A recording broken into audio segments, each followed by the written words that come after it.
Intéressons-nous donc maintenant à une autre composante absolument cruciale, le citoyen consommateur. Et pour nous en parler, nous sommes rejoints à distance par une spécialiste de l'évolution de nos modes de vie. Elle est anthropologue de la consommation et chercheure à l'Université de Lausanne. Voici Fanny Parize. Bonjour. Bonjour Madame Parize, merci beaucoup d'être avec nous.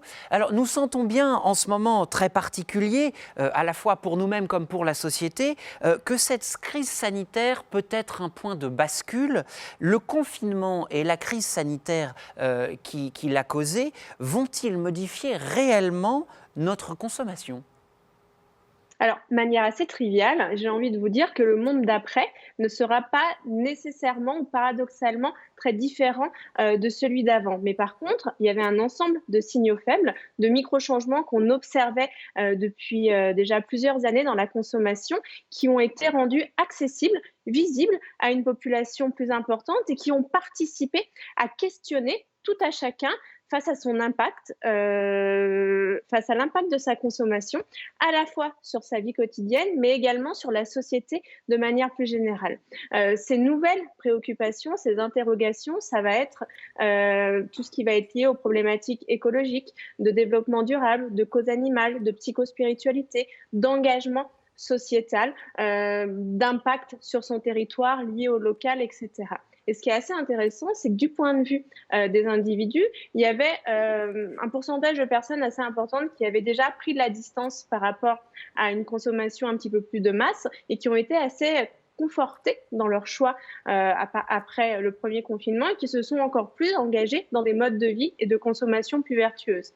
À l'inverse, il y a d'autres personnes qui étaient très éloignées de ces nouvelles pratiques, qui sont revenues un petit peu comme avant, dès la fin du premier confinement. Et la consommation, c'est devenu un moyen de réassurance dans une période si incertaine. Et enfin, on a une autre catégorie qui était, avant le confinement, assez éloignée de ces préoccupations-là et qui, par une prise de conscience qui a été assez collective, s'est rendu compte que des micro-changements, de l'intégration de nouvelles pratiques, de nouveaux circuits d'approvisionnement, la captation de labels qui nous étaient auparavant étrangers, était une manière de consommer différemment, à la fois pour soi, mais d'avoir un impact positif sur la planète également. Alors, dans ces différentes attitudes, on entend quand même encore une certaine forme d'ambivalence ou en tout cas parfois de contraste dans les attitudes. Que peuvent ou que doivent dans ce cas-là faire les marques au-delà de la simple communication ? Ce qu'il faut se dire, c'est qu'en fait, pour le consommateur, pour le citoyen, c'est une situation qui est très compliquée à gérer parce que de manière générale, les individus sont des personnes qui ont envie de consommer plus éthique, plus responsable, surtout si les médias et la société de manière plus générale leur envoient cette aspiration en leur disant que si vous voulez être quelqu'un de bien, eh ben, il faut changer et modifier sa consommation.